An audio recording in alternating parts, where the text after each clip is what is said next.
As Andrew very ably pointed out, these are not victimless crimes. Sometimes the most vulnerable people in our community are the ones who suffer when we don't take fraud seriously.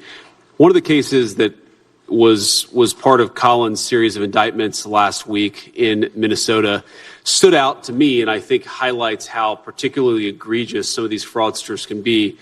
And it's a man who was supposed to be providing services to allow elderly people to live full and independent lives. And what happened instead is that the man who was supposed to provide these services, reimbursed by the Medicaid program, was providing nothing. No services, no help, no check-ins. And the very man, the vulnerable elderly man that he was supposed to be protecting and looking after, was reimbursed by the taxpayer in order to do exactly that. That man died.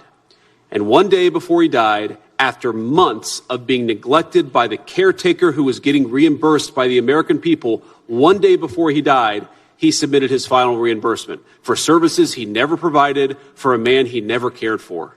And that man lived his final moments on this earth neglected, while a fraudster got rich by providing services that he never actually provided.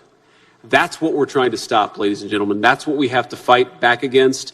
It's a shame that anything like that happens.